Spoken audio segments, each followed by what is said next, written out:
What's up, everybody? Welcome into the latest episode of Windy City Gridiron Radio. With you, as always, your host, Robert Ziklinski, editor, writer, producer at Windy City Gridiron, various other football and Bears places. Today, we are on one of the final legs, rather, of my Summer Bears opponents preview series. We've gone through the Packers, we've gone through the Lions, and we're going to finish up the North today with the Minnesota Vikings, the defending division champions. He's a little silent now, but I'll bring him in a second. The defending division champions that heartbreakingly lost in the NFC Championship game to the Eagles. But they have some new pieces. They're looking to finally get over the top after decades of disappointment and anguish that they experienced last January.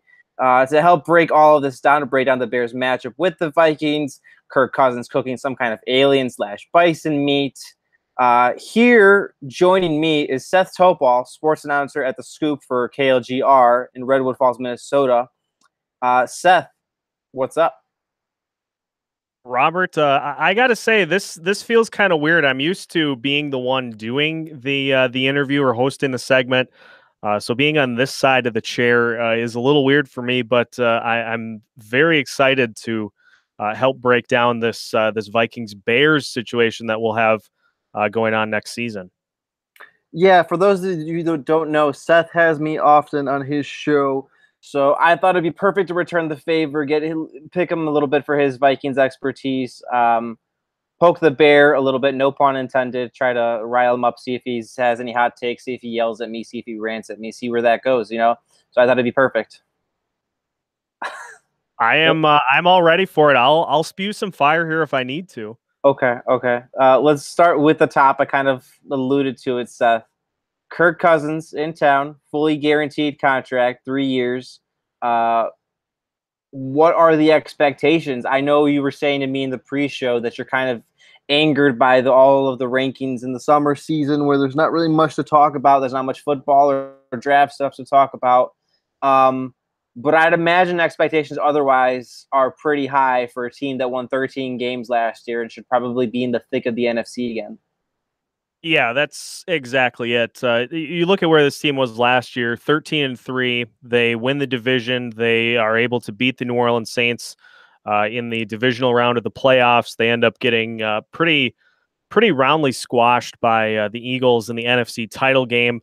But you look at what this team brings back. They bring back pretty much all the same starters this year, with the exception of quarterback, and they add Sheldon Richardson on the defensive line. So I think the expectations for this team are to at least get back to the same spot that they were at. This defense pretty much across the board has players in their peak, players at various rankings throughout the league, top in their position. One of the best defenses in football, and it returns pretty much every player that was a key part of that. And then you look at on the offensive side of the ball, you have weapons like Kyle Rudolph, who continues to be a very reliable pass-catching tight end. You've got the wide receiver tandem of Adam Thielen and Stephon Diggs, who have continued to grow and become very good receivers in this league. And one of the things that seemed to hold this team back at points was just the decision making at the quarterback position. So they bring in a guy, Kirk Cousins, who at the very least they know what they will get from him game in and game out and throughout the course of a season. So they've improved upon that quarterback position, depending on who you ask. They've improved upon that quarterback position. They've also bolstered their defensive line. So I don't think there is much more that they could do in order to make a Super Bowl caliber roster. So if I'm the Vikings, I'm pushing all the chips in the middle of the table. I think this is their window, and within the next couple of seasons, it is Super Bowl or bust in my mind. And I think this coming season, they have to at least get to where they were in order for it to be considered a success. I'm going to dispute with you a little bit on a point. Because the reason to me while watching, and I know you can't judge an entire season off of one game, Seth, but the reason to me that the Vikings lost that NFC Championship wasn't necessarily just Case Keenum's ineffectiveness. It was just being bullied around and pushed around by the team that they're probably going to have to go through more than likely again in the Eagles, and that elite defense in particular. What would you say to the concerns that maybe Kirk Cousins isn't that much of an upgrade over Case Keenum? And I know you and I discussed this, I believe, a week ago or something like a week and a half ago. So where his fully guaranteed contract maybe costs you someone like Anthony Barr or Everson Griffin in the future when you have to draw up a new contract.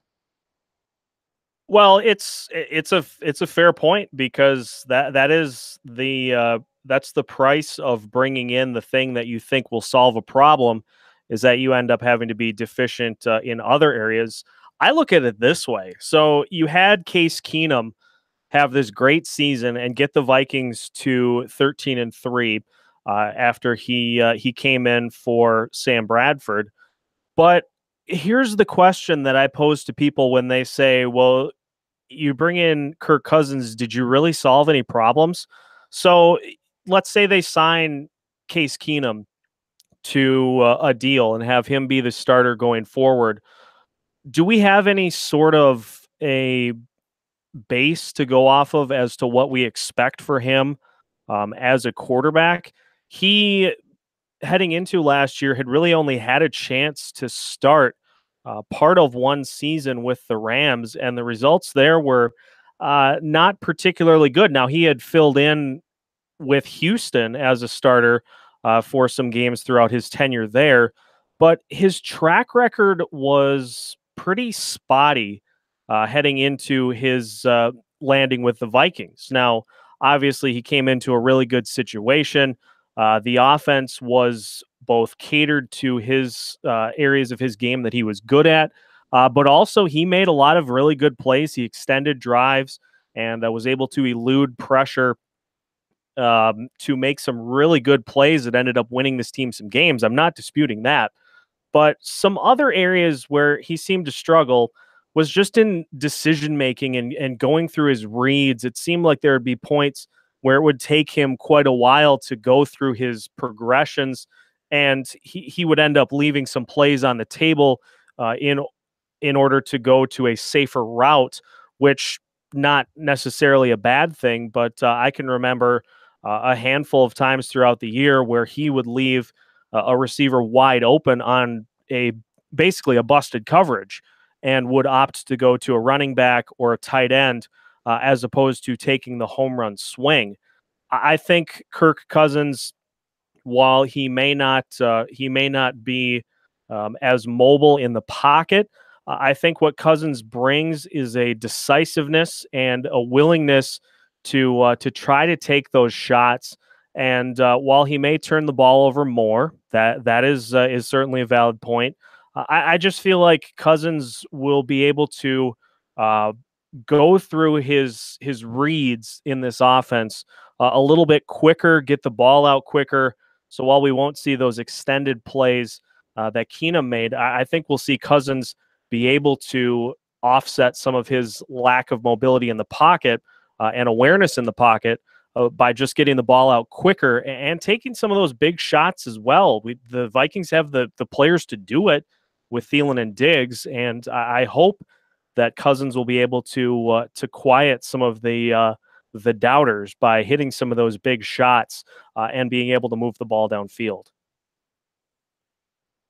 Before we move to the next topic, I did want to note this as someone that does hate ranking season.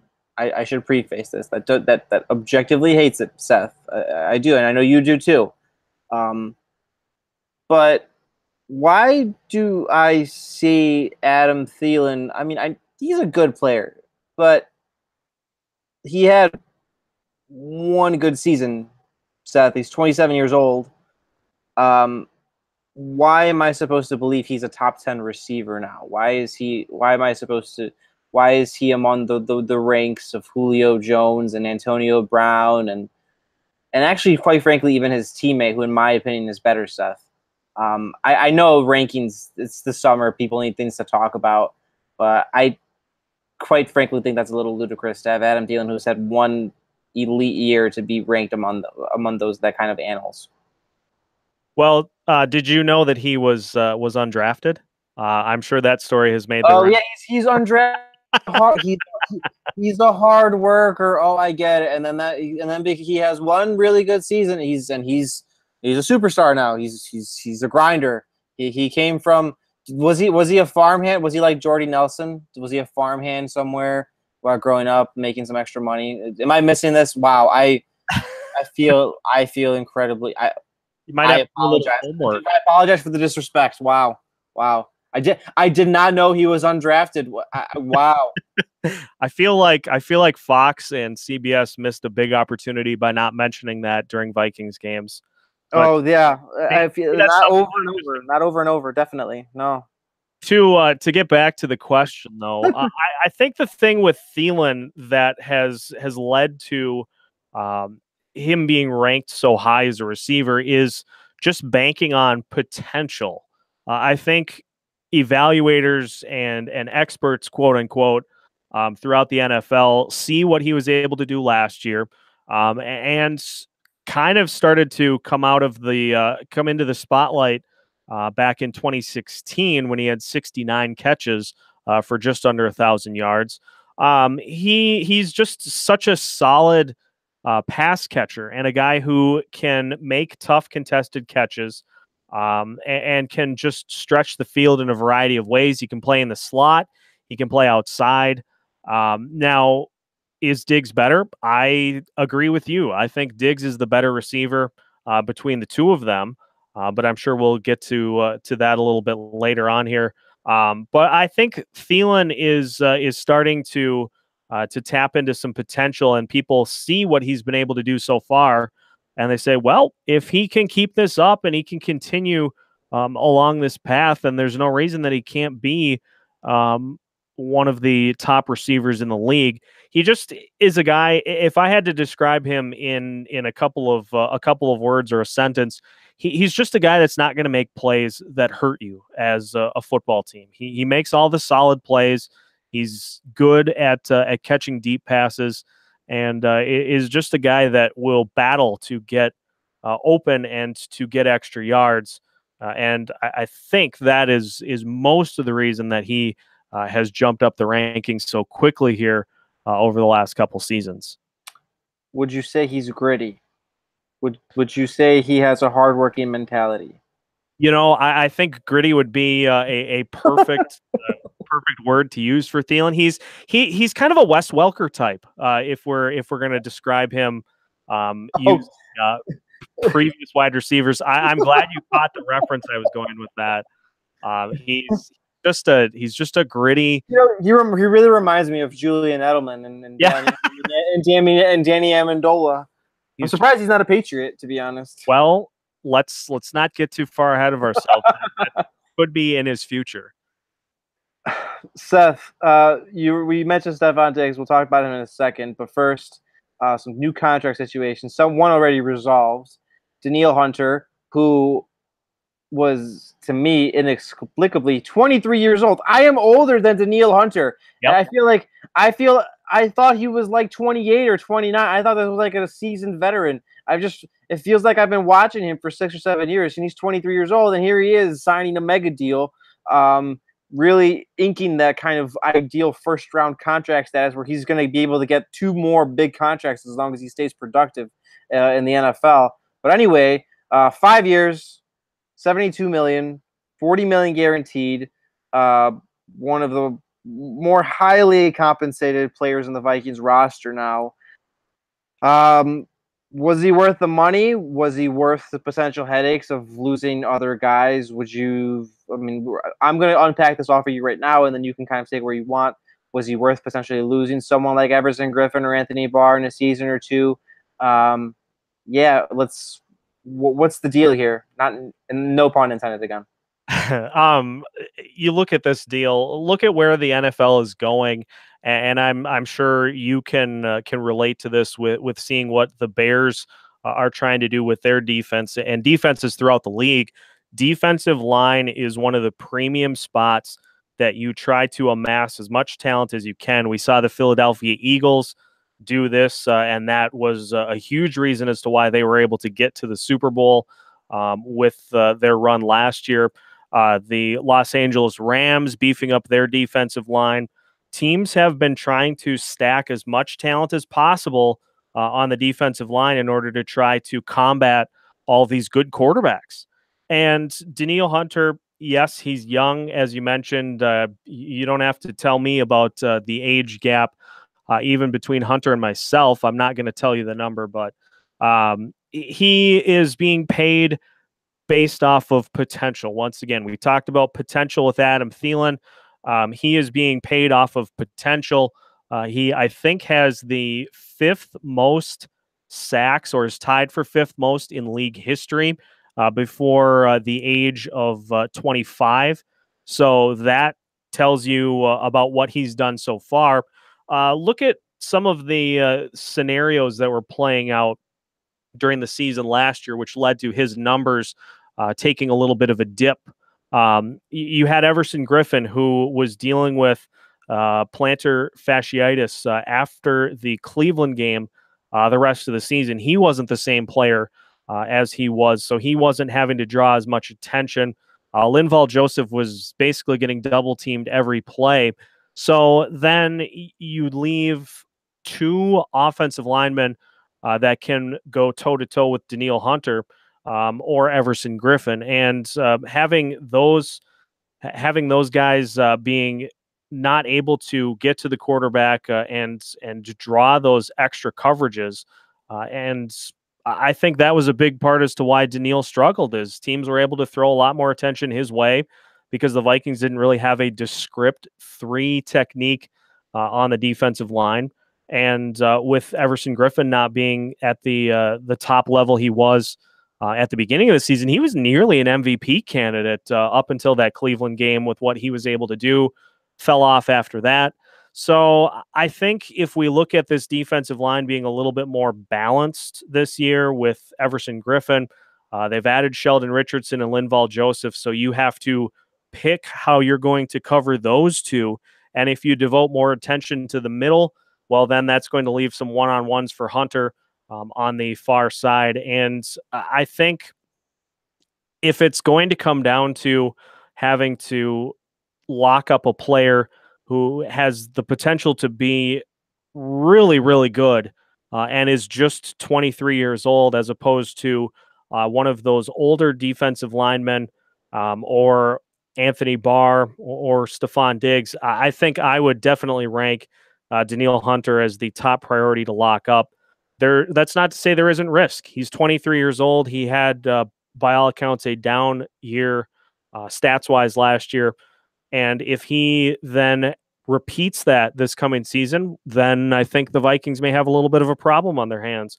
But as long as he takes a step forward and continues to do so throughout the length of his contract, the Vikings are going to look back when they sign him to his next deal, and they're going to say, "Wow, we got a pretty good steal when we were able to ink Danielle Hunter a little bit below market value back before his career really took off." What's your concern level? I think you kind of just addressed this, but give me on a scale of 1 to 10 of losing someone else on the roster with Hunter. I'm going to put it right now at 1 to 10. I'm going to put it at a 6.5. 6.5. Wow. So when I say 10, so you're inching towards that, you're kind of concerned. I'm a little bit. I'm just a slight bit concerned that they won't be able to lock everybody up. But then again, as with every team, if you lose a free agent that signs elsewhere, well, then you have the opportunity to replace them with the draft.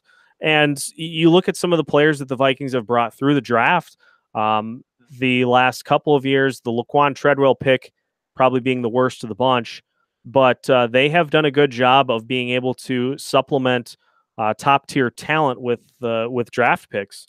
So while I am concerned that that it's possible that one of these core players is not going to be locked up, I am confident that they would be able to at least replace part of their production through the draft. So we'll have to see. I would guess that they'll try to get one more of those extensions done, and then we'll have to franchise tag somebody else after the season.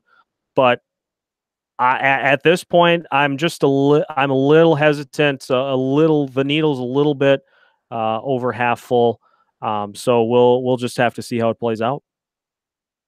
Yeah, and I'm looking at I'm buying you saying that really the next 1 or 2 years is the window for this team, because I'm looking at the ages and I kind of didn't realize this. I mean, Xavier Rhodes is 28, Everson Griffin is 30, Laval Joseph is 29. Kirk Cousins' deal is structured for 3 years, but I mean, within the 1 or 2 years, you likely want to see the Super Bowl, given the age of this roster. This roster is built for now, and even while the Vikings, while they have drafted really well in recent years, even while they can supplement a lot of that talent, I mean, it's going to take time to build back up to get back to this kind of window, with an eventual, 1 to 2 or maybe even 3 year downturn. So I'm seeing kind of what you're outlining, if that makes sense. Yeah, I hear you. The thing that has always hampered the Vikings, at least in recent years or years that they've been successful, is it seems like they've had a lot of top end talent, and by top end I mean players who are right in the prime of their career, and thus are paid as being players in the prime of their career.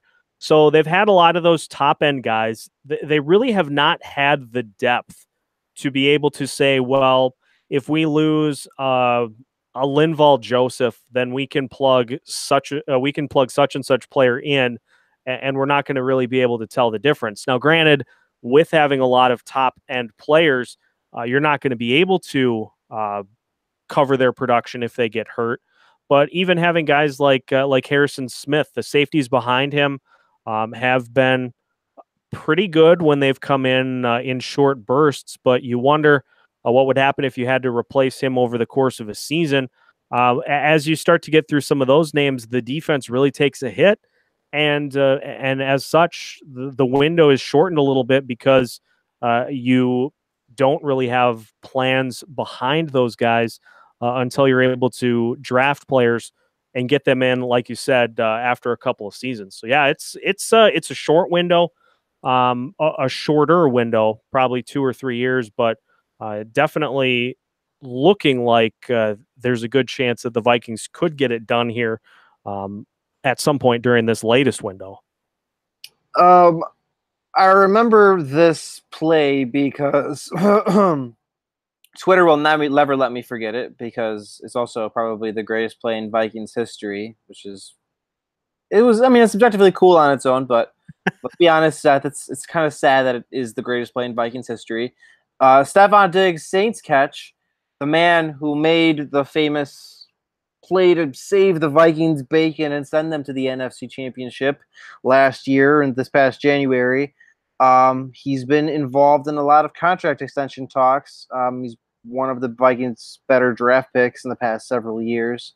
You mentioned how we both mentioned how we both think he's better than Thielen.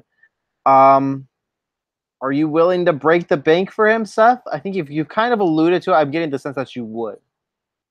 Yes, if I need to make the choice between signing him to an extension or Anthony Barr, I'm going with Diggs, because look at what Diggs does well. He's a very, very good route runner. Is he gritty too? I guess I'll throw gritty on him. Everybody. Wait, now I'm confused. Anyway, continue. Everybody's got a little gritty to him. One of the things I think that he does best is contested catches, and that Minneapolis Miracle or Minnesota Miracle, whatever you want to call it. Oh, don't call it that. That's so cheesy. Sorry. That catch against the Saints was a pretty. It was not an easy catch by any means, because he was going up for the ball. The Saints defensive back was trying to do something, trying to undercut him, I guess. So that would, I suppose, qualify as a contested catch. But those 50-50 balls is what I'm mostly focusing on. And he does a really good job of going up and getting the ball. You look at some of these taller receivers, you want to be able to throw the ball up to them and have their receiver go up and get it. And Diggs is able to do that. He's able to, despite not being, as tall as like a Julio Jones or some of those other receivers, he's able to go up and get the ball. And that puts a lot of confidence in your quarterback, knowing that if you have a shot in one-on-one coverage in the corner of the end zone, and you want to go to your guy, that Diggs is going to likely be able to come down with the ball. He brings a lot of that, but also he does a lot of other things well that don't show up. And I know that's a little cliched, but he does a lot of things. Sounded really gritty to me, Seth. He does a lot of things really, really well. And so I would definitely try to lock him up to make sure that Kirk Cousins is going to have his top targets during his tenure here with the Vikings. Seth, I look up, and before we continue, this is Windy City Gridiron Radio. You can follow us on Twitter at WC Gridiron. Follow me on Twitter at Robert Zaglinski. And Seth, who does great radio work with KLGR in Redwood Falls, Minnesota. You can follow him on Twitter at Seth Toups, SETHTOUPS. We're breaking down Bears Vikings. We're breaking down the Bears and Vikings. Seth, I've been looking up and down the Vikings roster, and just purely from a 2018 standpoint, I don't think I really see a weakness, and I really want to. I've been trying to pick holes where I can, doing some rationalizing, but I don't see a weakness on this roster for the 2018 season exclusively. Is there one that I'm overlooking? Or this is really just that complete a roster, and which I mean, that's fine. That's fine. That's totally fine. I'm not at all bothered by it. No. Well, if I'm going to be completely honest, and I pride myself in being honest as opposed to being somebody that drinks the purple Kool-Aid exclusively. Like I talked about a little bit before, with all these top tier players that the Vikings have on their roster, their depth gets a little bit sketchy, particularly on the offensive line. Now, they aren't really 100% decided on what they're going to do at right guard. So I would list that as being a weakness if I had to pick. I think offensive line depth in general with that unit is going to be a question mark. And I look at the linebacker and secondary depth as well. Now, the secondary depth was addressed in the draft with Mike Hughes and also Holton Hill, the undrafted defensive back that the Vikings signed. So they brought those guys in to help a little bit with that, because you worry if Xavier Rhodes goes out for a series or two, how you're able to fill in for him. But you look at the linebacker position, Anthony Barr, Eric Kendricks. They've also got Ben Gedeon coming off of his rookie season. Kendricks and Barr, very, very good. And they're on the field a lot. But what happens if they're not on the field? What do you do there? That, I think, is a big spot, at least that I'm looking at, and hopefully will be addressed in training camp, just to try to figure out how that depth gets solved. But I mean, you could look maybe at third wide receiver too with Laquan Treadwell, who has really not done anything to this point in his career. There is a wide receiver, Brandon Zylstra, who could hopefully help with that. They also signed Kendall Wright. So there are some just overall depth question marks with this team, but I think you look at the roster from last year to this year, and I think they at least tried to address a lot of those questions. It's just going to be a matter of if they are able to stay relatively healthy throughout this year. I would hope that the quarterback injury was last year, and that does not happen again this year. Although I think Trevor Siemian would be okay if he needed to come in He's bad, for Seth. a few games. We'll He's see bad, now. Seth. Again, I said if he had to come in for a couple of games, I think he'd be okay. We've got the X factor. We've got the ultimate weapon in Kyle Sloter, just waiting for an opportunity. And then when he takes that opportunity, look out, because you're looking at the next Aaron Rodgers. Peyton Manning, maybe better than any of them when he finally is able to get into a game. You see, when I said, and this is no fault of your own, like I thought when you said that you're not going to drink the purple Kool-Aid, that you were going to legitimately paint out or illustrate like or legitimate roster weakness. But you went with the standard answer of every elite team.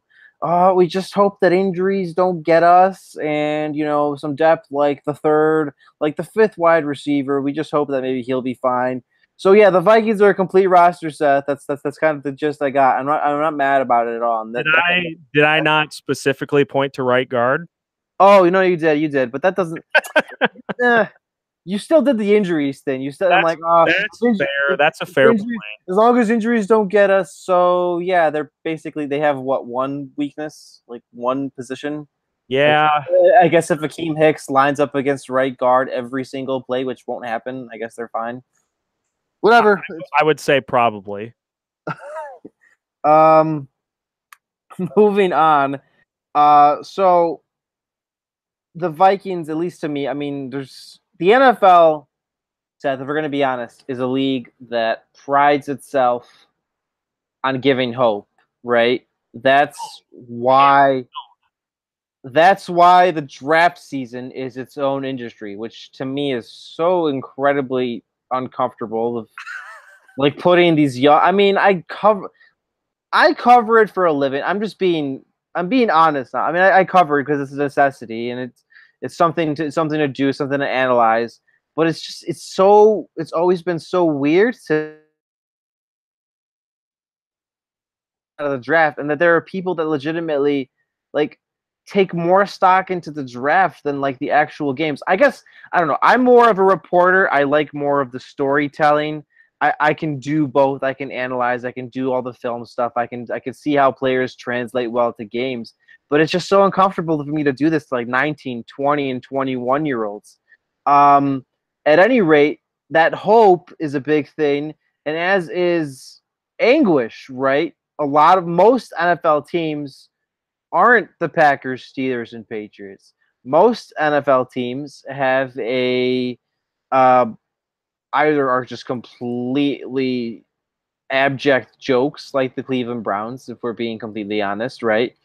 Or like the Falcons or even the Vikings, who occasionally, on a good pace, make the playoffs and then just experience the worst of heartbreaks and like even no matter the quality of their team.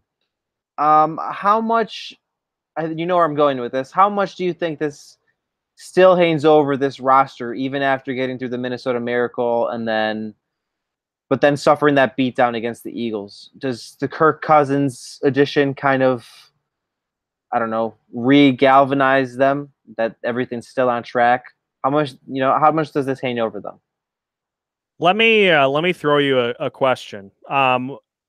In the case of the NFC title game, I look at it two different ways. It could have been a situation where the Vikings went to Philadelphia and they battled the Eagles, and it was a close game, and then they end up losing in a fashion similar to how the Saints lost to the Vikings in the divisional round. That would be one of those scenarios where you maybe were the better team, similar to, while we're talking about heartbreak, similar to 2009, where the Vikings seemed to be the better team throughout the game against the Saints. They turned the ball over, I don't know, 7, 8 times, and the Saints ended up winning the game. But you look at all the numbers, time of possession, the Vikings were the team that did better that day, other than turnovers. There was not a single scenario other than that opening drive where the Vikings were better than the Eagles. So for me as a fan, it was a little easier to accept the fact that we were not the better team. Whereas if you have a game like against the Saints and you end up losing that game where Diggs maybe doesn't get out of bounds and then you end up losing at the 20-yard line as opposed to winning that game, um, I think it's a little easier to stomach a blowout because there really was no situation where you said, "Hey, I think we got a chance to win this game." And it's better to, I guess, have your heart ripped out than to just be stabbed in the chest and bleed out slowly, if that makes any sense. Right. So you don't think?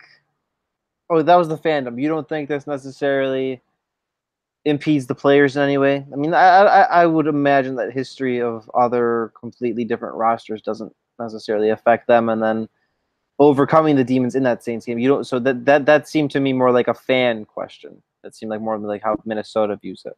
Yeah, I feel like the team exercised some demons in that Saints game, and I think the Eagles game left a bad taste that they got to this point in the season and then they just were completely run out of the stadium. I think the team looks at bringing in a guy like Kirk Cousins, who, similar to a lot of the players on this roster, has never really gotten to that ultimate point yet. So they view it all as a similar goal, obviously. And I think there is hope amongst the team that the pieces that they brought in are going to better prepare them for situations like that later on in the season, where they've got the quarterback that can hopefully get them over the top, and they've got a defensive line that can stop the opposing quarterback from throwing up and down the field. So I think that the Vikings are just going to move on from last year, and they're just going to try to do the same thing that every team does when the season starts, and that's get to Atlanta and end up hoisting the trophy. The North looks, I mean, on paper, we've discussed this a lot this offseason, more competitive than ever, even with Matthew Stafford 0 playoff wins. It's still pretty competitive. Matt Nagy has kind of re-energized the Bears. Mitch Trubisky, in an ideal situation, looks like he's going to come along. Aaron Rodgers is always Aaron Rodgers. This is a kind of a two-parter, Seth. Who do you think, or who would you perceive as the biggest threat to the Vikings' current reign in the North, as an NFC contender, as division champion? And how do you think they'll stay competitive, and like what should really be a true battle? I mean, if everyone stays healthy, or at least the most important is players stay healthy, those 6-game gauntlets slates for each team just look absolutely brutal for this season. So, who do you perceive as the biggest threat, and how are the Vikings going to stay on top? I'm going to go with the obvious candidate here for part one of this question, that being the Green Bay Packers. Now, it's interesting with Green Bay. They've got Aaron Rodgers back, but you look at the defensive side of the ball. They made a couple of nice additions to that side of the ball. Muhammad Wilkerson will help them with getting to the quarterback more than they were able to in the past. But a lot of the rest of their defense is pretty young and unproven. So that leads me to believe that there's going to be a bit of a learning curve for that defense, which has held Green Bay back at times in the past. The year that it seemed like they were destined to go to the Super Bowl, and then Atlanta stepped in and just decimated that secondary. I think Green Bay, just because of Aaron Rodgers being the best quarterback that we have in the league, I'm not even going to. This is coming from a Vikings fan. I'm not even going to mince words that Aaron Rodgers is the best quarterback in the NFL, hands down. That always makes them a threat to any team in the NFC. He's got some new toys. Jimmy Graham, if you believe that's a big addition or not. So I think Green Bay is going to be the biggest threat to this Vikings team for now. Now, in order for them to be able to continue to be a threat, they're going to have to make some strides defensively. Like I talked about, they've got a bunch of rookies on the defensive side of the ball. So once they get accustomed to playing at the NFL level and can actually start to make some stops, you can't win every game 45-41. You have to be able to make some stops on defense. Is that the ultimate answer to being able to win a championship? No, but you have to be able to stop teams when your offense stalls out. And if Green Bay gets to the point where they can count on their defense a couple of times a game to be able to make some plays while Rodgers is quarterback, they then will continue to keep the gap between them and the Vikings pretty thin. Now, on the flip side, the Vikings, they need to show that they can beat Aaron Rodgers with him playing a full game and him playing on his home turf. That's not something that they've really been able to do during the Mike Zimmer era. They beat Green Bay in Lambeau with Teddy Bridgewater to win the division. But other than that, they really have struggled trying to beat Green Bay on the road, and they've struggled against them at home as well. So they need to show that they can beat Aaron Rodgers when he is at full strength and ready to go. You can't always count on Anthony Barr to do whatever he is accused of having done to Green Bay's beloved quarterback. You can't always count on things like that to happen. You have to be able to go in and take a team's best punch and be able to get up off the mat and punch right back. So, answer to both of those questions: Green Bay, I think, needs to make some strides defensively to keep up the gap with the Vikings, which is, I think, pretty thin right now. And on the Vikings side of things, if they can start to consistently beat Green Bay both at home and start to win some games on the road against the Packers, then they're going to be able to keep that gap where it currently is. Seth, let's be honest. When we saw Kirk Cousins, he had a viral photograph go on Instagram about 5 days ago for the 4th of July. What was he cooking? He's trying to explain now. He says that the man himself, after the fact, has said that he was grilling steak. Seth, we're breaking this down because this is a really pertinent question. This is really important to get down to the bottom, because this is the Vikings quarterback. This is a guy that might be, he might be hoisting the Lombardi next February. We can't have a guy that, potentially has access to Area 51 and is cooking up some alien meat on his grill. If you look at, for anyone listening, if you go to Kirk Cousins' Instagram, you'll find it. These are just like slabs, just bricks of meat, and they are the weirdest looking things I've ever seen. I'm, like I told you in the pre-show, of the opinion that they're bison meat, that somehow he has some connections from the American Old West in the early 20th century, where they've been able to preserve the meat for almost 9 decades. Over almost a century now, actually. And he's eating the old bison that were wiped away in the Great Plains. That meat looks just ridiculously gaudy, to be honest. And this is a conspiracy that we can't let go. I'm not going to buy his explanation, to be honest. Robert, are you familiar with a xenomorph? From the Aliens franchise, right? Yes. That is what he's eating. He killed a xenomorph and he was grilling it on the 4th of July. That's what I'm going with. So he's a predator? This is Alien versus Predator? He's yes. Predator? He is a predator, and the rest of the NFC North is his prey. That was cheesy. I'm sorry. Oh, okay. Okay. Wow. So is Aaron Rodgers Arnold? Is that what we're going with? That would actually probably be pretty fitting. That's actually probably pretty fitting. I would say he wouldn't be Carl Weathers, because Carl Weathers, well, spoiler alert, he loses an arm and Carl Weathers is Matthew Stafford. That's in the line. Was it Carl Weathers' throwing arm? It was Kyle. It was the right arm. Yeah. Uh-oh. Yeah. So yeah, we might have stumbled upon something here. Carl Weathers has 0 playoff wins. He has 0 playoff. See, well, on this podcast, we lean in when we make cheesy jokes. We lean all the way in. But that wasn't a joke. He's really eating xenomorph meat, everybody. This get to the bottom of this.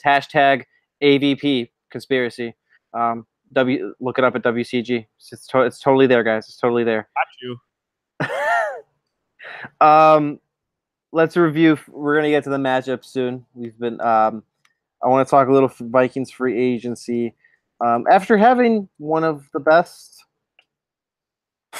defensive fronts in football, Seth, objectively, I mean, it was the number one defense overall in yardage and scoring. Kirk Cousins was the big fish, but we've talked about him. Somehow, the Vikings were able to nab away Sheldon Richardson on a 1-year deal. And then that number 3 receiver, they were able to get Kendall Wright on a cheap 1-year deal and put him. He's going to be a solid slot guy. He's going to be in the role that he should have been with the Bears last year. Talk to me about their impact and about why Sheldon Richardson going to the Vikings is so totally unfair. Well, I think just in being able to free up everybody else, that's the most appealing part to me about bringing in Sheldon Richardson. And I know when he first signed with the Vikings, I had a lot of people kind of scratching their head of, well, he wasn't he wasn't very good with the Jets numbers wise, and then he got traded to Seattle. So what's going on? Well, the Jets, for some just unknown reason, decided that they were going to try to move him to outside linebacker, and that went about as predictably as you could imagine. Not well in his last year there. So then he got traded to Seattle. They put him back on the defensive line. He was just an absolute mauler. And I think when the Vikings were looking at bringing him in, that was something that they really looked at as this guy can be that missing piece on this defensive line, and he's going to take pressure off of everybody else on that defensive line. He's going to free up some opportunities for Everson Griffin.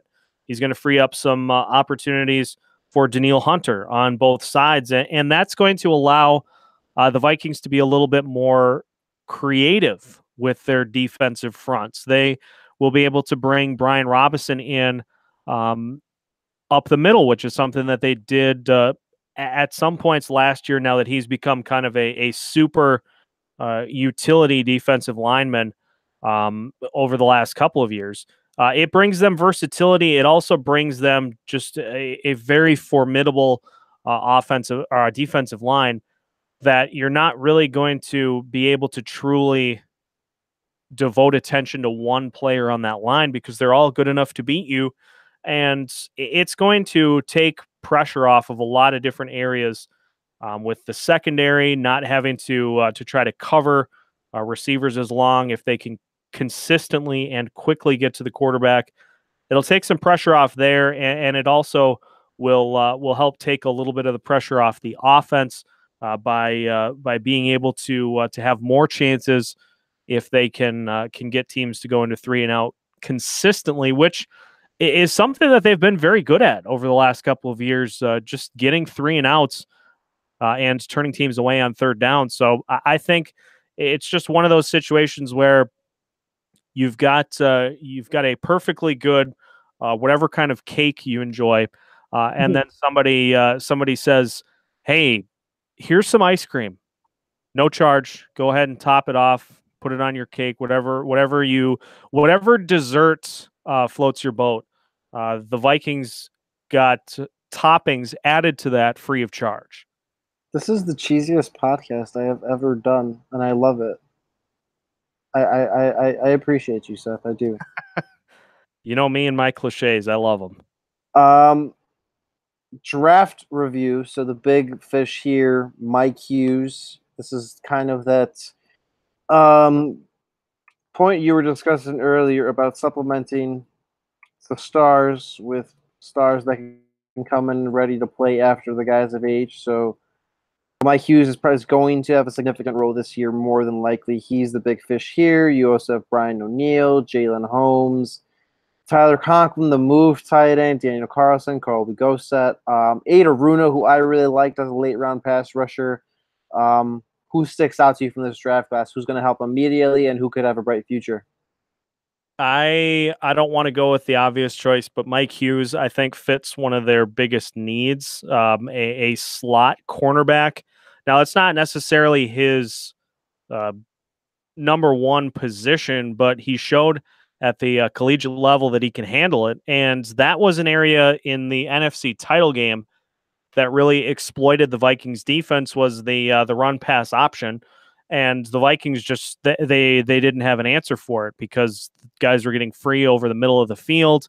And this is going to allow them to take some pressure off of Mackenzie Alexander, who the jury is out as to whether or not he is going to be. He put up some good numbers last year in the slot, but I think just giving Mike Zimmer another option that will bring some versatility in the secondary to allow him to take out players who aren't necessarily performing up to par.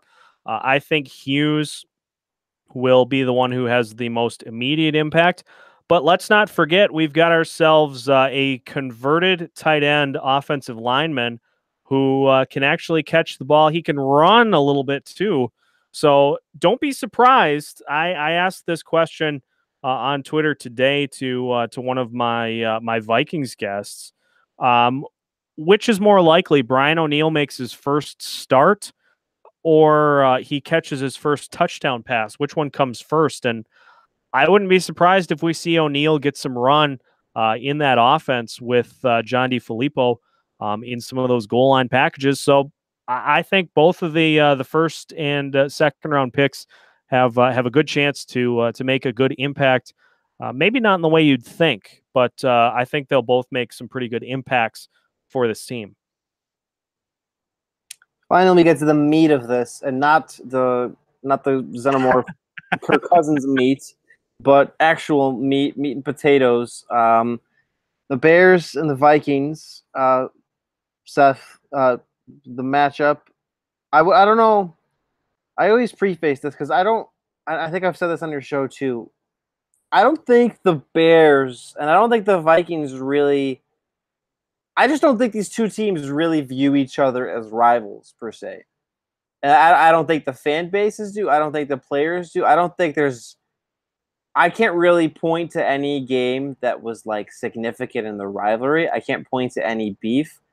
It's interesting. I mean, that's just fascinating to me because these two teams play twice every year, and there's just seems to be. It's almost like there's no relevant history or animosity between them. I mean, do you have that same sense? Yeah, I couldn't agree more. You take away the divisional matchup label from these two teams, and it would be it wouldn't really have any more weight to it than any of the other games that they've had on their schedule. It's not remotely close to Bears Packers, and I don't know if there is another rivalry in the division that is going to get close to that. But it is one of those. It's interesting because you get a couple of different looks at each other.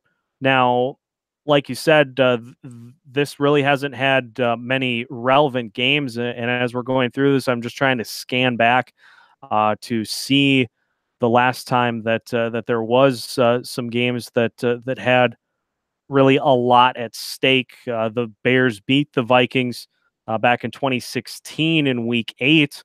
But other than that, I mean, I don't know. I suppose the last memorable Bears game that I can think of is 2009 when Jay Cutler was able to beat the Vikings in overtime in the 2009 season. So it has been a while since these games have had any sort of real substance, and hopefully the Matt Nagy era will start to restore some of that and bring us maybe a level of this divisional foe that we haven't seen here for quite some time. Yeah, and that's the thing too. I think the Bears are similarly structured to the Vikings in that while Mitch Trubisky's a younger quarterback, um, they've built up a 2 to 3 or 4 year window, and then they're preparing for that downturn after that. But they're trying to go for the playoffs and go for a Super Bowl now, just at the same time as the Vikings. And if the Bears get good, you're going to be competing for a likely top seed or a wild card berth and having to play an extra game if everything goes to plan between these two teams. And finally, then there will be some actual bad blood. Finally, then something will have built up. Because as you and I are sitting here, we can't really think of anything. On that note, though, so we're gonna do into the cliche X factors and strengths and weaknesses. What is one area the Bears? I mean, okay, it's the entire freaking team to be real, but what is one area the Bears should particularly be concerned about? These new Bears with the Vikings. Well, I would, I guess, I'm going to pull another clue. I may as well just be Kirk Cousins, just cheesy and just going through a bunch of cliches and everything. But I'm going to go with the battle in the trenches as a spot that could be concerning for both teams. I would say the Bears' defensive line is one that the Vikings have to be concerned about. I would flip it over as well, and I would say that that the Bears are obviously, like everyone else that the Vikings are going to play. The opponent's going to have to be wary of what the Vikings are doing on the defensive line. That I think is going to be the biggest key for every opponent is uh, if they can weather the pass rush and can get a little bit of success running the ball. The Vikings seem like a team, at least from what I've seen, where if you can punch them in the teeth, especially early, it takes a little while to kind of shake that off and get back um, to playing the football that they like to play. Like the NFC Championship? Yes, exactly. And you look at some of the other games they lost this year. Pittsburgh able to do that. They punched quite a bit and just left the Vikings kind of in a heap there in week 2. But also that week 14 loss to Carolina. Carolina was able to punch early and often, and it rattled the Vikings to the point where then they had to play catch up the entire second half. So if you can get a couple of quick punches in, maybe a fake punt, hey, that's happened before. Do that or some other just trick plays. Use Tariq Cohen to his full potential. I think that would be a spot of concern for the Vikings. But I would say concern for the Bears definitely that Vikings defensive line. Hey, fun fact: Pat O'Donnell had a touchdown pass before Mitch Trubisky in Mitch Trubisky's debut. Fun fact, yeah. So you mentioned that fake punt to Benny Cunningham in the Vikings Bears Monday Night Football matchup last year. You kind of just said it, but what is one area the Bears could potentially exploit to maybe steal a game, to maybe split the season series? I'm gonna be pretty safe in my assumption that they're not going to sweep the Vikings this year, but they could always take one of the two. So what's the one area that you'd be concerned about with the Bears as a Vikings man? Well, I would say based off of what we saw last year with the fake punt, and I think the Bears have had a couple of big returns against the Vikings in years past. That seems like one area that has potential for the Vikings to be not a weakness, but not necessarily a strength is special teams. So I'll say special teams because that seems like an area, like I mentioned, that has bitten the Vikings in years past. I would say that. I will also say just taking the Bears for granted. Another thing that the Vikings have done since I've been a fan, they have definitely played down to their competition quite a bit, and we've talked a lot the offseason about how much better the Bears got. You don't have the luxury of being able to do that anymore because this Bears team now, they've got pieces in place, to steal a quote from Brett Favre. They got pieces in place, and if you take them lightly, then you're going to end up on the wrong side of the score. So I would say those would probably be the biggest areas of concern as I look into this matchup between these two. Should be a fun one to get to this year. Maybe finally, like we mentioned, some actual animosity building, some actual tension, some actual stakes at play. If not in 2018, in the coming years. Matt Nagy coming in to revitalize the Bears and the Vikings established firmly as a Super Bowl contender. At least for now, they're in their window. We'll see what happens for both. Seth, as I mentioned in the pre-show, we're going to go off some pretty big tangents now. But anyway, you can follow us on Twitter at WC Gridiron, follow me at Robert Zaglinski, and follow Seth on Twitter, again, at Seth Toups, SETHTOUPS. I saw this question on Twitter in the past few days, and since this is a football, this is a man's football's man podcast, not about baseball and Mike Trout. Pfft, baseball. Anyway, it was about athletes being wasted and all-time great athletes being wasted on bad teams. I mentioned Dick Butkus, a first ballot Hall of Famer, 8-time Pro Bowler, 2-time Defensive Player of the Year, never had played in the playoffs, having 2 winning seasons. I have another guy in mind, but who are some Vikings that kind of also fit that Mike Trout mold of being great and never kind of enjoying overall team success? Well, I'm going to go with Adrian Peterson as one.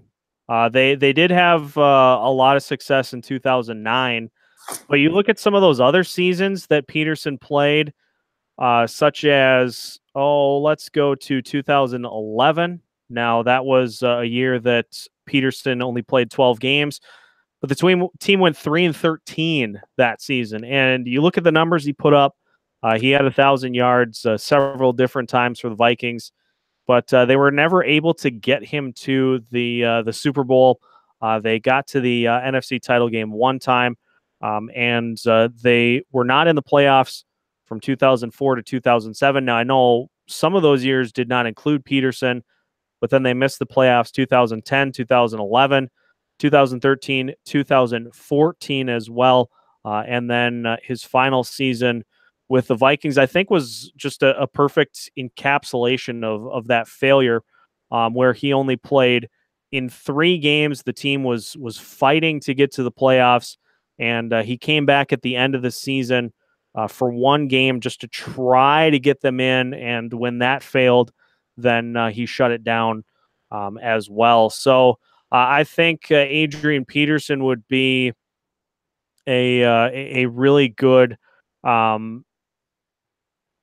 example of an athlete whose career was wasted by the team. Now, I was going to go with a second one, but I'm not so sure now as I look at the numbers. But maybe it still would be a good example. Fran Tarkington. Now he Ooh, throwback. was quarterback for a long time. He played with the New York Giants for a little bit, but 13 years with the Vikings.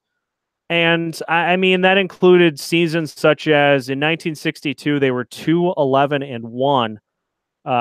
He had some years where he went 4-7-1, 4-8-1. He came back to the Vikings, and he had some success near the end of his career. But that early portion of his career, and then with the New York Giants as well, I mean, they went 7-7 twice, 6-8, 9-5, 4-9 in his Giants tenure. So I think Tarkenton would be another example. His playoff career, he was 6-5, and a guy who put up a lot of great numbers throughout his career, but just never really, again, was able to get to that ultimate goal of getting to and winning a Super Bowl. You know who I had in mind? Can you guess the other person? He's a modern player. Oh, let's see. You get one try. I would say Brian Urlacher, but they got to a Super Bowl with They him. got to a Super Bowl, 3 playoff appearances. I mean, I don't know if that's the most successful career for a first ballot Hall of Famer, but they were on the precipice of a title. It's not Urlacher. It's Matt Forte. Ooh. So, fun fact: the most productive player, most productive running back, that is, in terms of all-purpose yards over his 10-year career. and he only played in the playoffs twice, and he only enjoyed 3 winning seasons of those 10 years, and he's was the most productive running back of the last decade by far. I mean, even he was never in the conversation of like best all around best running back like Adrian Peterson now or Le'Veon Bell, but a firmly underrated guy and a guy that never was able to firmly shine in the postseason stage simply because the Bears didn't get there enough, and then even the Jets, in that one year where they had like Brandon Marshall and Eric Decker, um, they choked away in the final play in the final game of the regular season of the Bills and didn't make the playoffs. Ryan Fitzpatrick. So, yeah, one of the most productive and best all around versatile backs the NFL has ever seen. And I don't know. I think I don't know. Maybe I'm more appreciative for seeing him firsthand, but he was dominant, and it's a shame that he didn't really get to do that often in January. I have a Matt Forte angle to this. I have a Matt Forte story that will help me. Um, it helped me fully agree with you that he was definitely an underappreciated player. I was in a fantasy league with a bunch of coworkers back at my previous job, and we're still in the league. And I want to say it was a keeper league, and we didn't really have rules as to how long you could keep certain players. I want to say I had Matt Forte for probably 8 seasons or 7 seasons, something like that. And it was a guarantee. Like you'd keep him every year, and people would kind of give you weird looks. They'd laugh. They'd say, what is this guy doing? He might as well just take his money." And then you get to the end of the year, and he's like the top one or two in scoring for running backs, like every season. So it's like, yeah, absolutely, he was a guy who put up great numbers and just again never really had a chance to show it on the biggest stage. I'm sad now. Why do we do this? I'm sad. Let's get mad now. Finish up this whole bad boy. So I saw today and before the show that before we're recording this that episode 9, the next episode of Star Wars, and this new, not so new, nostalgic, completely nostalgic fan service trilogy, that they're bringing back Billy D. Williams. That Disney's bringing back Billy D. Williams as Lando Calrissian in the epic conclusion. I mean, I guess quotation marks around the epic conclusion for me anyway to this trilogy, to Rey's story, to Kylo Ren's story. And I'm kind of mad about it. And I'm not like mad about it in the sense that I want a fundraiser that of money I don't have, and I'm gonna harass actresses off of Instagram. But Uh, I don't know. I mean, Star Wars fans don't even know what they complain about because, for example, those angry fanboys, Seth, they're complaining about how it veers away too much from the Skywalkers being royalty and all.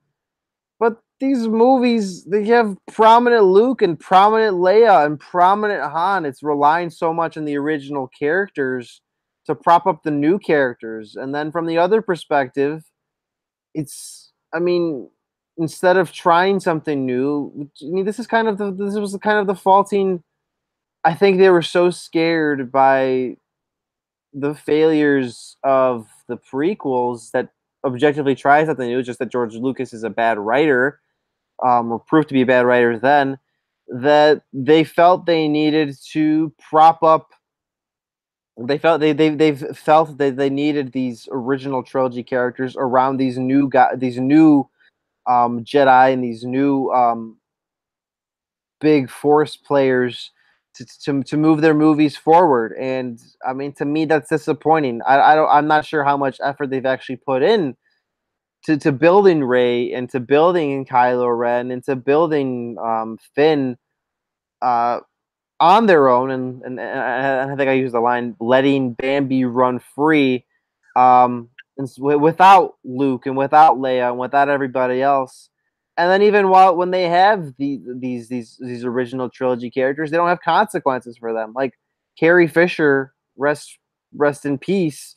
Why is her character still around for episode 9? Why didn't you give her like a heroic sacrifice death in episode 8. Why is and then now you're bringing back Lando, and then it just makes no sense to me. Star Wars to me, I mean, I like the franchise. I like the franchise, but I don't understand. I'm going on a little rant here, but I'm finishing up. I don't understand the people that hail this as one of the greatest of all time. Maybe the original trilogy on its own, but once you start extending out this franchise to the milking thing, like they don't try anything new. They don't take any risks. And when they take here's the thing. When they take risks, they're bad. They are bad. And so they're not capable of taking risks. They rely on the original trilogy's success as a crutch and just rely on fan service. It's not a good movie. It's not like a great movie franchise. I wouldn't put it even in my top 5. I'm gonna see episode 9 and I'm gonna like it because I mean, Last Jedi, it's a fine movie. I mean, it's something I'll rewatch, but definitely not a masterpiece by any means. And I don't know, maybe I'm a movie buff, so I'm taking this a little more seriously. But like I said, I'm not gonna start a fundraiser or anything or harass anyone on Instagram. So Well, I think there is a fair level of, I suppose, burnout would be the right word with Star Wars. Is so you had this third trilogy that's being added and is supposed to be kind of the end of it. You had Rogue One, you had the Solo story. Then there were rumors of another trilogy and a bunch of these little solo movies for various characters. I think there gets to be a point where it's like, can we just back up for a second, please? right. And I agree with you that a story, especially one that is building off of previous iterations, it needs to be able to stand up on its own. There's nothing wrong with drawing off of previous material in the way of cameos. I think some of them were fine. I thought they did. I thought they did a pretty good job of kind of um, going through Luke's story and giving him a fitting end. They, whether or not you think they did, they tried to do that for Han Solo, but then yeah, they ran out of time, and obviously Carrie Fisher's death played into it. They didn't get a chance to really do that for her. But at the same time, there is something to be said about bringing back main characters into later versions to give them kind of their final portion of the story. There's something to be said about that. But bringing back some of these other characters, they may as well bring back Jar Jar Binks at this point. Or I think they did somewhat reference Admiral Akbar, which was absurd. It gets to it's too much. They could have done with just having the main characters get their send off, and that was that. They have now dipped into the secondary character pool, and now it starts to feel really bogged down. Um, this is a franchise that has been marked with a lot of big swings and misses, making Jar Jar Binks one of your. hey, that's Sith Lord Jar Jar Binks to you. I love that theory, by the way. I wish they would have done something with that. But no, we get Jar Jar Binks, who's just this bumbling, um, run into every possible bad scenario and still somehow make it alive character. They did that. Some of the choices via dialogue or just story in general from episodes 2 and 3 were pretty eye opening. So Right. it's a franchise that I think just really never has known when to say no. They had the original trilogy, which was good. I still watch those to this day. But hey, should we do a prequel trilogy? Yes. Should we do a follow up trilogy? Yes. Should we do some branch off stories? There could have been a point where they just said, you know what? No, this is enough. Let's just let it stand as is and not water it down, not try to make it its own universe. Well, And see, here's the thing. Oh, sorry. Go ahead. Go ahead. I was just gonna say, and they never seemed like they really got to the point where they thought what they had was enough. Well, that's the thing. That's what capitalism is gonna be. You're gonna milk a money opportunity at every chance you get. It's just that my thing is that they don't do it well, and I like that notion that they don't know how to say no, because they just don't know how to let Luke and Leia have their moment. You're saying they're bringing back these main characters to kind of like finish their stories, but weren't their stories finished in the original trilogy? Why couldn't you just have built a new trilogy around a powerful female Jedi in Rey, and then a whiny man child in Kylo Ren? Why couldn't you just have built a trilogy around them? Why did you have to? Why did Luke or Leia or Han have to be involved at all? I was you watched the original trilogy, I like just and know nothing else about Star Wars, and you're under the impression that their story's over. They conquered the Empire. Why do they have to be brought back in? Why did Luke have to teach a Jedi Academy? Why does Leia have to be the commander of the forces and then somehow force swim or force fly back into the ship after the destroyer control room gets destroyed in The Last Jedi? Sorry, spoilers alert. I'm pretty sure most of you have seen it. Like why does that have to happen? You know, like it just doesn't make sense. Like if you're gonna milk the franchise, which is perfectly fine, you have the franchise rights, and it's a universe that in my mind has so much opportunity for interesting stories, for fantasy stories. I have no problem with that. Just do them well and let them stand alone. Like for such a powerful company like Disney, or for such a powerful filmmaker previously like George Lucas, it's just like I don't know. They don't to take advantage of this opportunity. Anybody else that feels like that would have the Star Wars IP would have done something different to milk this, and would have done something different to go back to the well and take advantage. But they just haven't done that well. And again, I like how you put that. They don't know how to say no. They don't know how to say no to just cut off ties between each one. I can't wait to see what James Cameron does with the 9 Avatar movies he's got planned. Okay, well that's while I say it's good to milk some franchises, because Avatar was a bad movie, so I doubt we even get past the second one. So that's a franchise that wouldn't be good to be milked, Seth. That's a different story. I'm talking about franchises that have had success that can and have more potential for a universe. I don't.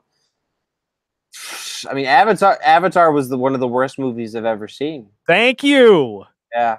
So that's a different completely. One final thought on that. It just everybody wants to be the Marvel Cinematic Universe because what they have done, by and large, has worked. I mean, they've had 10 years of movies. They just put out Infinity War and now Ant-Man and the Wasp, which I loved. Each one is connected. Sure, each one has to connect to you're setting up different movies, but they can stand alone. Yes, They've mastered their own character development and they mastered their own individual stories, whatever may have you in each movie, to like make them interesting and stand on their own, to where every character is fleshed out and you care about the heroes. I mean, this last year was terrific. Ragnarok, Black Panther, Infinity War, Ant-Man and the Wasp. They've mastered their formula, and while I mean, I can understand some people getting the superhero film burnout. It's just that each of these movies, they're fun, they're good, they're well made. You can't argue. And Disney owning Marvel is trying to do that with Star Wars, and it's just that it doesn't work the same way. It just doesn't work the same way at all. You have 3 or 4 main characters, but they're not like standalone mascots like Spider-Man and the Hulk and Thor and Ant-Man and whatever. They're like old crusty Jedi that probably shouldn't be really around anymore. It's different. Yeah, I think it'll be interesting to see what Star Wars does for Episode 9, but will that be the last Star Wars movie? Absolutely not. Well, they have that new trilogy after that, right? Yeah, Oh, they got the new trilogy, and I mean, I think they put all these standalone films on hold for now, but who's to say that they don't bring them back eventually? That's enough nerd anger, nerdger. We've talked enough alien. We've talked enough xenomorph meat and predator meat and Star Wars and Bears Vikings. Seth, I really appreciate you taking the time. I know I go on your show often, so I love the reciprocation that we had here. Thanks, buddy. Likewise, I love being able to be on the other side of the mic, being the one ask the question. So I'm happy to do it anytime, and we'll definitely have more of these cross ventures as we get closer to the season. Yeah, for sure. I was thinking once we actually get closer to the matchup and where we can talk actual football, but not any rankings. It should be fun. Yeah, yeah. I know the exact. I can hear the aspiration in your voice. He is Seth Toupal. He's the sports announcer for the Scoop show at KLGR, Minnesota Redwood Falls. You can follow him on Twitter. It's SETHTOUPS. That's at SETHTOUPS. You can follow us on Twitter at WC Gridiron. Follow me on Twitter at Robert Zaglinski. And we're wrapping up this summer preview series. I promise we're almost done. Got a few more teams left. But until then, guys, stay classy.